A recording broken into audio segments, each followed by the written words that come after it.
Good afternoon, everybody. Hi, John. Got a few more Just coming in. Should we give it a minute? yeah, just tend to give people until like 2:31 because we're that strict here. You knew the time.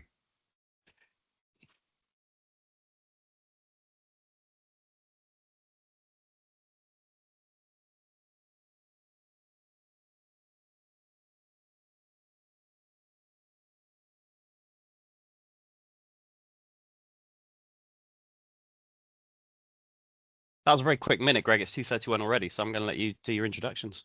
Yeah, you good to go? Yep, should we crack on? Sure. Okay, good afternoon, everybody. Thanks for joining today. This is the AES webinar episode 5. Today we're covering HEM, Future Homes, Part L and Part G update. Just a bit of housekeeping. Cameras off and muted, please. Slides will be saved onto the AES website and YouTube. So if you want to go back onto this, they'll be on our website or YouTube. Please ask questions as we go in the question chat function. And thanks to those that have already asked questions prior to the webinar. I'm Greg, I'm part of the client management team. I'm joined by Jon Ponting, who I'll shortly hand across to present. Then we'll close at the end with questions that have been asked as we go. Firstly, for anybody who's not familiar with AES or hasn't managed to attend a previous webinar, we do have a quick slide just on AES. Thanks, John. So yeah, as you can see, we've been around since 2005, so 20 years now. We've built up a great reputation within the industry. During that time, we've grown substantially, and we're now at the point where we have expert consultants spread across most of the UK. AES provide the entire suite of sustainability services for both new build development projects, from planning all the way through to site completion, and that's the domestic and also non-domestic market. We also provide expert guidance and numerous sustainability services for retrofit. If you have a project and you require assistance, then please get in touch, as I'll be able to point you towards one of our in-house experts that can help you out. Along the way, we've developed long-term relationships with most of the top 25 developers in the UK, and we've also delivered thousands of projects, including many flagship examples. We also have a market-leading expertise in SAP, Part L and home energy model.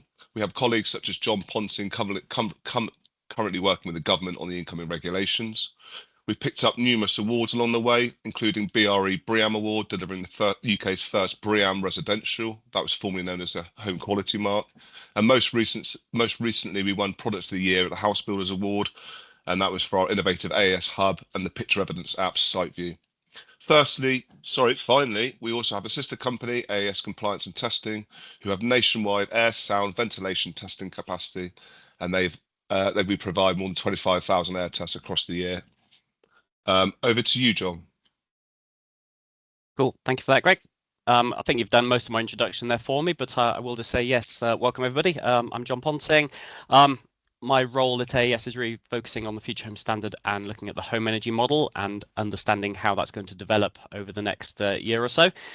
As Greg said, as part of that, I've been attending various meetings with people like DESNZ and MHCLG, helping to give the SAP assessors perspective into what we want the new Part L and what we want the home energy model to deliver for us, because it's all very well writing the regulations, but unless you're actually at the coal front delivering these assessments, coal front, that's a very inappropriate word for what we're talking about today.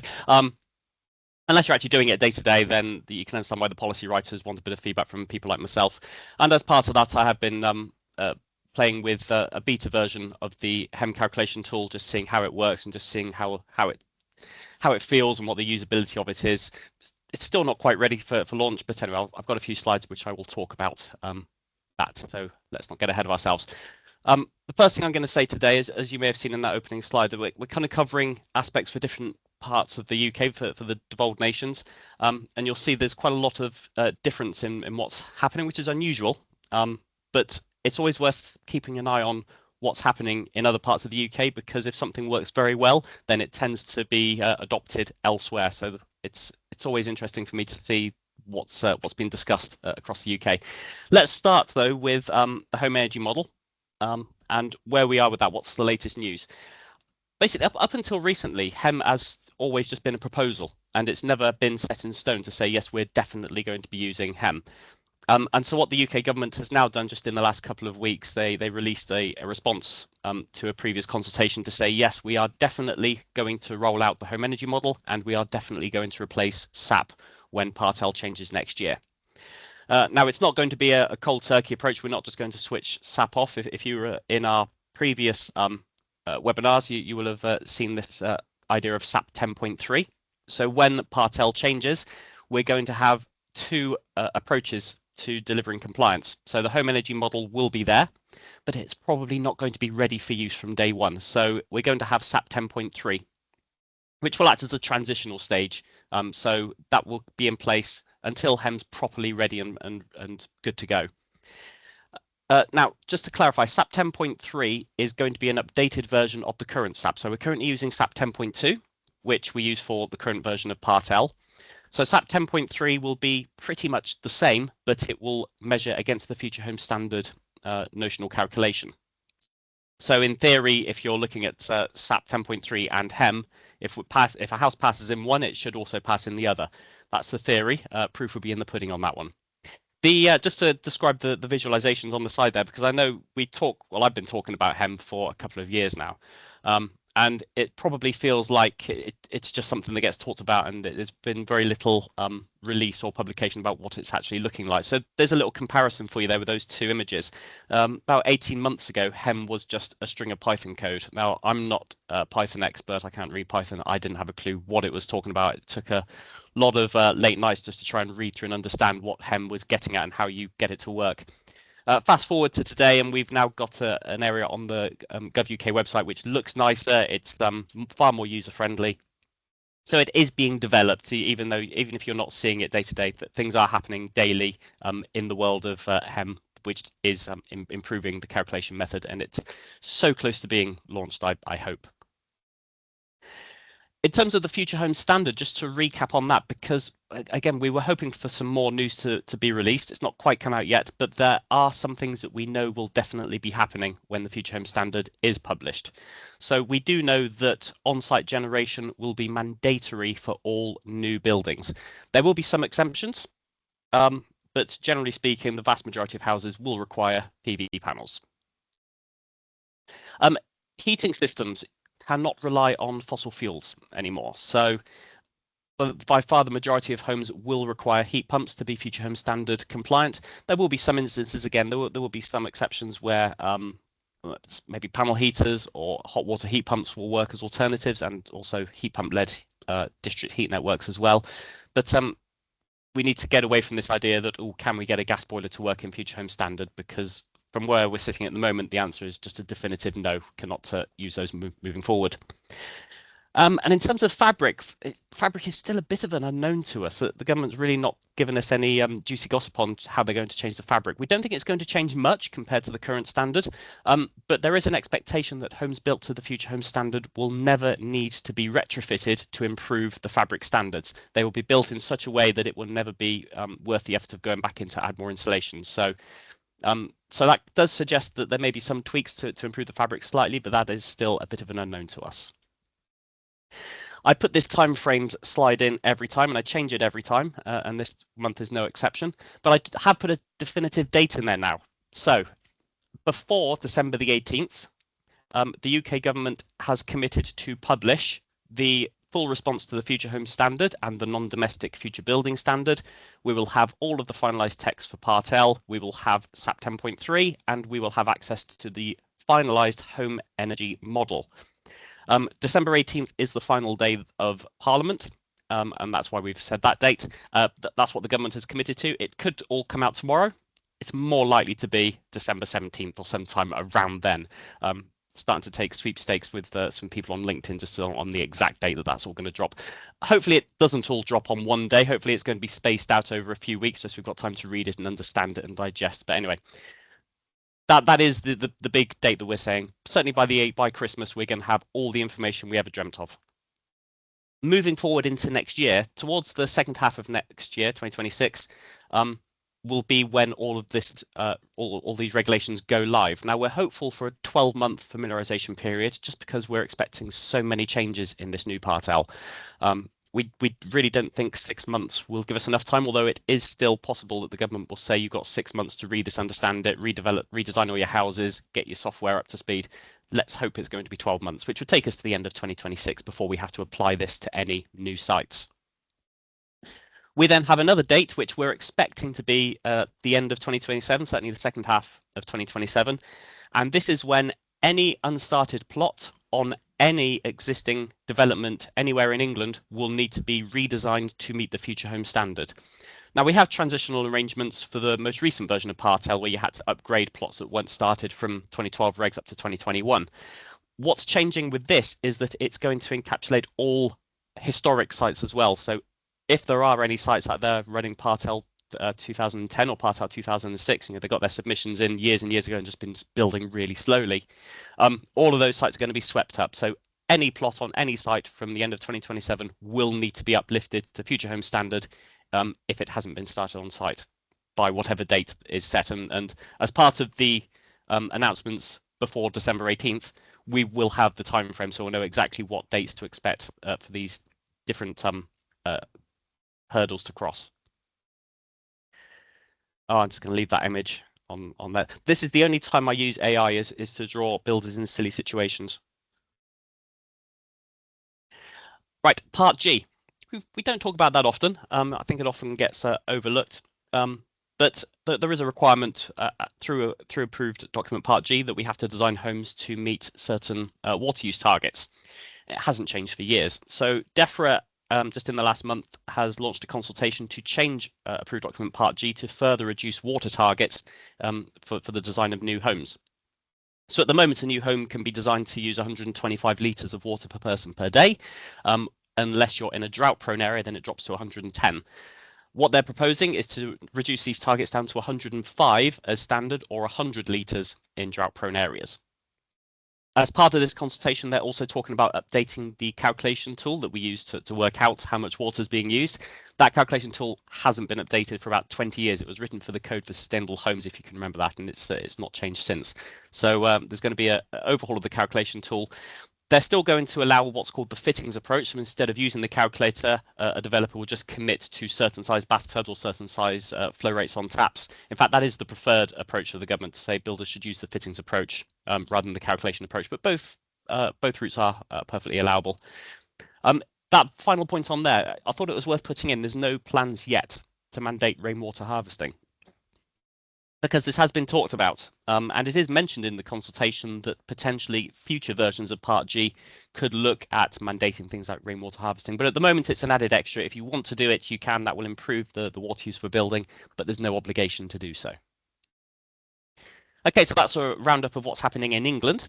I've got a couple of slides now on Wales, because the Welsh Government has also published a consultation in the last few weeks looking at Part L and also a little bit of Part O as well, which is the overheating section. There's my AI drawings again. So, as I just said, the Welsh Government has published its plans to introduce, it's not called Future Home Standard in Wales because FHS is UK government specific, but it's an equivalent standard. It's very similar to the Future Home Standard in England. So they have announced that Part L in Wales will move to the home energy model, just like what's happening in England, and compliance will also require heat pumps and PV as standard on all new buildings. So there are a lot of similarities there. One area where England and Wales do differ is fabric standards. The Welsh Government do expect better U values, stricter U values, and we're expecting that to remain in place. And one of the other things that Wales does at the moment, they have a mandatory EPC target for all new buildings. You must achieve a B rating at least for any new building in Wales. For any new dwelling. They're going to take that out, or they're proposing to take that out and replace it with an energy use intensity target instead, which is still kind of fabric driven, but that's going to be a change because neither England or Scotland use energy use intensity, but that's what's being proposed in Wales. There's a couple of other kind of curveballs in the Welsh consultation. One of them is to do with Part O, which, as I mentioned, is overheating. They want to expand the scope of Part O in Wales to cover residential extensions, loft conversions if you're building a bedroom into your loft, And also, if you've got a block of flats and you're replacing the windows, they want Part O calculations to kick in for those scenarios, which obviously at the moment you don't. Anything within an existing building isn't covered by Part O. So that's in the consultation to be confirmed. And also, they want to increase the scope of photographic evidence in Part L to cover non-domestic buildings. So at the moment, photographic evidence just looks at houses. In Wales, they want to expand that to cover all buildings. Again, the details of that will be confirmed. This is the early stage of the consultation. If you've got any comments you want to make about that, now's your chance to get onto the Welsh Government, fill in the forms and let them know what you think. In terms of timeframes, I've got another definitive date on there. I do like being able to write a definitive date. 17th of November, that's the deadline for getting your comments back to the Welsh Government. The first half of next year is when we're expecting the Welsh Government to release its response and also tell us what the final text of their version of the approved documents will be, which, as I say, mostly is aligned with England, but there are some notable changes. They will also confirm if they're going to take the SAP 10.3 approach, or if HEM is in a decent state in 6 to 12 months' time, they'll just jump straight in and not worry about the SAP 10.3. But that's, again, that's to be confirmed. And we're expecting, if all goes to plan in Wales, that the Welsh version of Part L will be published or come into force at the end of 2026. But I wouldn't expect the dates to line up fully with England. It didn't happen last time that the Welsh one came out about 4 or 5 months later than the English one. So if you are a developer that builds on both sides in England and Wales, it does get a little bit tricky to go into that transition because the dates tend to be different. But anyway, we'll just keep an eye on that, and once we know the dates, we'll come back to you and let you know. Okay, one final piece from me.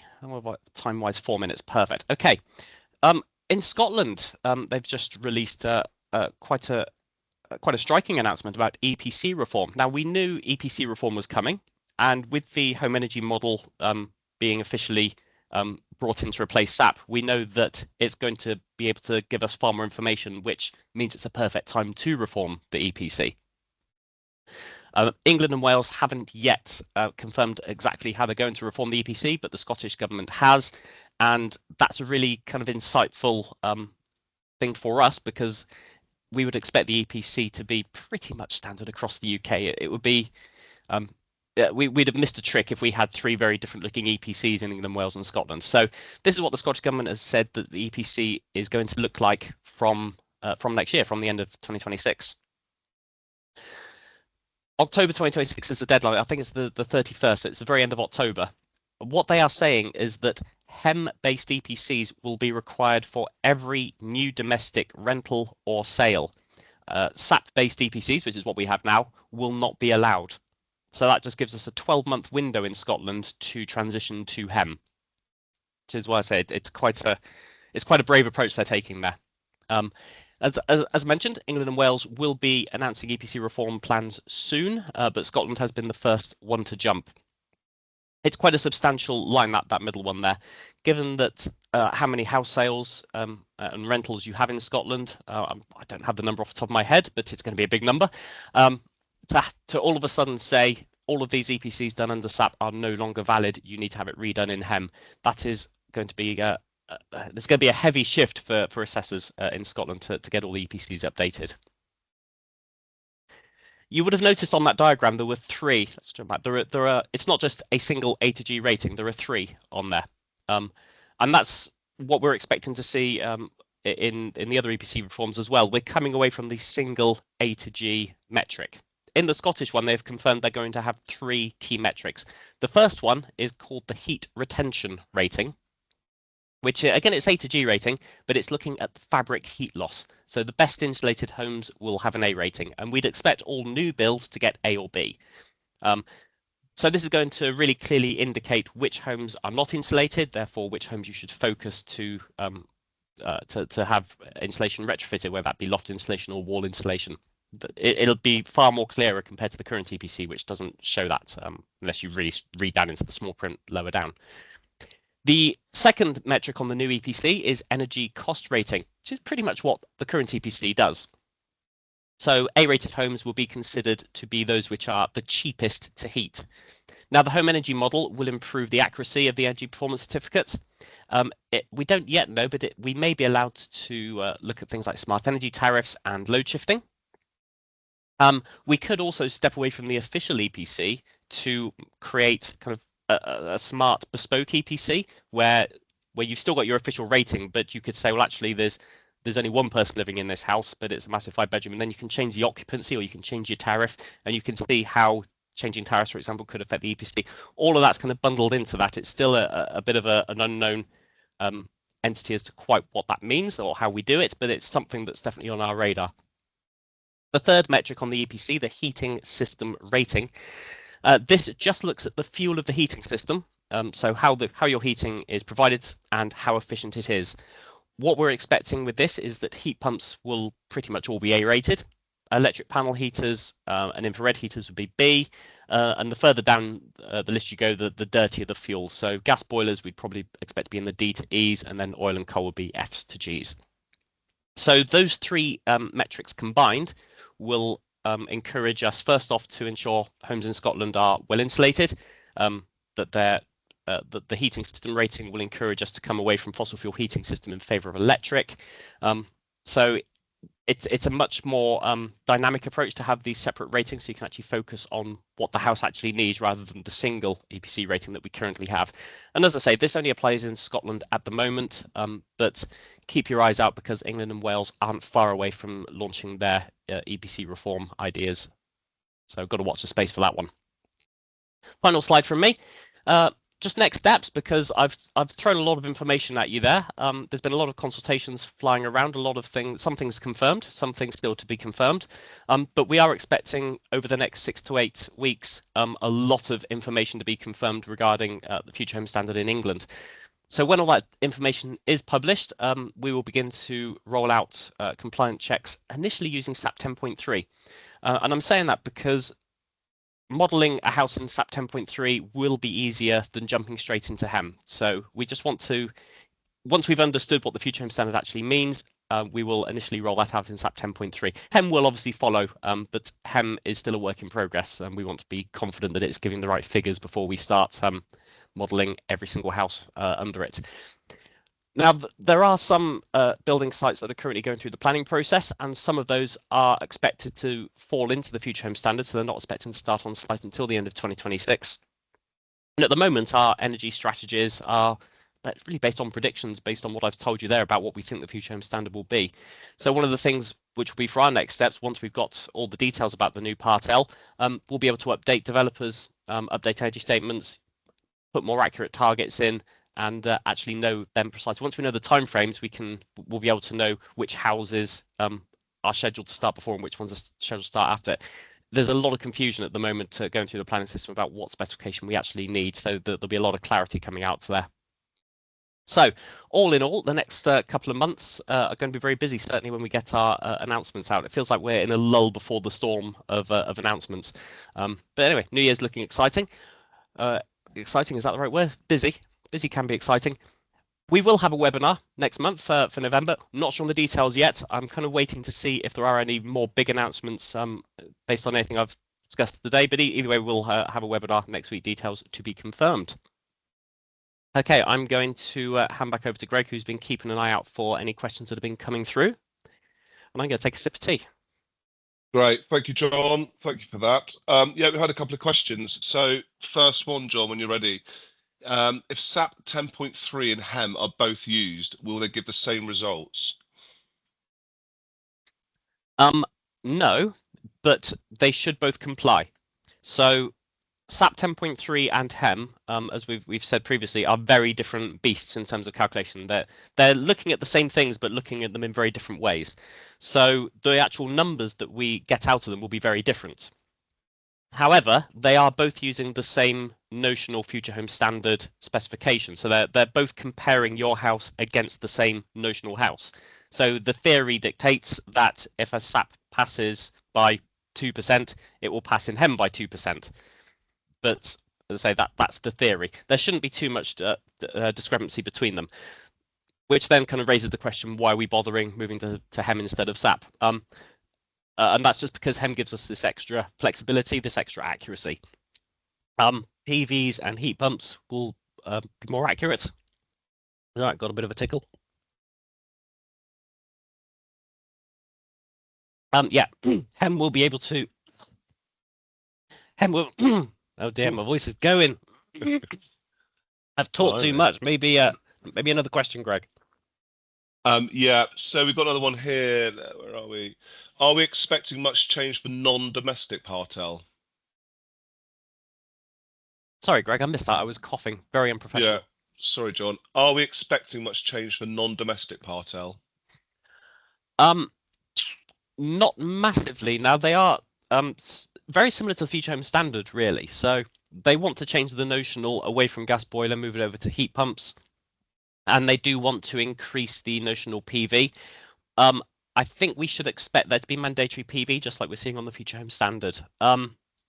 So really, everything that's in the Future Home Standard, just assume it's going to apply to non-domestic as well. In terms of the actual methodology, we are still using SBEM, so that's not changing significantly. Okay. If Wales is changing Part O, will it also be changed in England? At the moment, no. So as it stands, the UK government hasn't released any consultations for Part O. I would be surprised if they don't pick that up soon, though. I kind of get the feeling that they want to focus on getting Part L and Future Homes done, because I think most people in the industry would like Part O to be revisited because there's some bits in there that don't quite work. But yeah, as it stands though, and even in Wales, they're not looking at changing the new build section of Part O. They're just looking to expand the scope of it, just to cover some renovation projects works. Okay. Next question, John. If Hem and SAP will produce the same end results, as you say, then what is the point of Hem being more accurate if it won't be reflected in the end results? Yes, I was trying to answer that when I had my coughing fit there. Um, so at the moment, if we think about PV as a great example, SAP doesn't really understand how PV works. SAP looks at things monthly, so it will look at your house and say, in March your PV generates this much, therefore it exports this much, and in April it generates this much. But it's not taking into account the daily fluctuation. It's not thinking, oh, at midday it's generating this much, at 6 p.m. it's switched off. If a house has a battery, then it goes into the battery or the diverter. The SAP really doesn't understand the daily fluctuation, whereas Hem will. So combine that with the fact that Hem will be looking at local weather files. Also consider the heat pump efficiency changes during the day, depending on the load. If you're having lots of showers at a certain point of the day, the heat pump efficiency will drop down. Or if it's cooler, it'll drop down. So those accuracies will play into which is why we're moving over to Hem. Also new technologies as well. Things like thermal battery stores. SAP just doesn't know what they are. Whereas we'll be able to add those into Hem. So new technologies is where Hem will have that advantage. At some point, we're going to have to get rid of SAP because the government have said they're going to retire SAP. But I think that's going to be the reason to jump over to Hem early is if you're really focused on new technologies. Thanks, John. So how much more detailed will assessments need to be to generate a new style EPC? Yeah, we don't know that one yet. So this will come down to the Hem wrappers. So I think I've said previously that Hem as in full, a full version of Hem will require a lot more information than SAP currently does. But the wrappers, so there'll be an EPC wrapper, that won't ask all the questions of Hem. It will just ask what it needs to generate the EPC. In the same way that the Part L version, the Part L wrapper will only ask the questions it needs to generate Part L compliance. We don't know yet what those questions are going to be, how big those wrappers are. We're hopeful that by the end of the year, one of the things that's going to be released is the English Part L wrapper. That will at least give us some indication about how complex the final home energy models will need to be. Yeah. We've got one final question, John. Will the new Part G require dual pipework to split wastewater and reusable water? Yeah, no, it will not. No, just to explain that one, because this is mentioned in the consultation as a potential future upgrade to Part G, is for developments to have separate waste pipes. So to have the proper wastewater pipe, but also having a separate kind of grey water pipe to catch like sink and shower water that can then be reused for other purposes. Um, That's not going to be mandated in this version of Part G, but it's been put out there as what do they call it, like a call for evidence to say if we were to change Part G in 5 years' time, would people be interested in having dual pipe work? So no, in the short term is the answer to that one. Okay. All right. Brilliant. We're on the button there for time. I do We were. apologize for coughing through that. Yeah, Thank you, my tea is everybody. not doing its job. Thanks, everyone. Thank you. I was made aware during the speech that there's a big delay, a big lag in everybody coming in. So if you did miss the first couple of slides, I did mention at the start, they will be posted on our YouTube channel and on the AES website. So if you did miss anything, just have a quick look on that. Cool. Okay. Thanks, Thank everyone. you very much, everyone. Cheers. Bye now.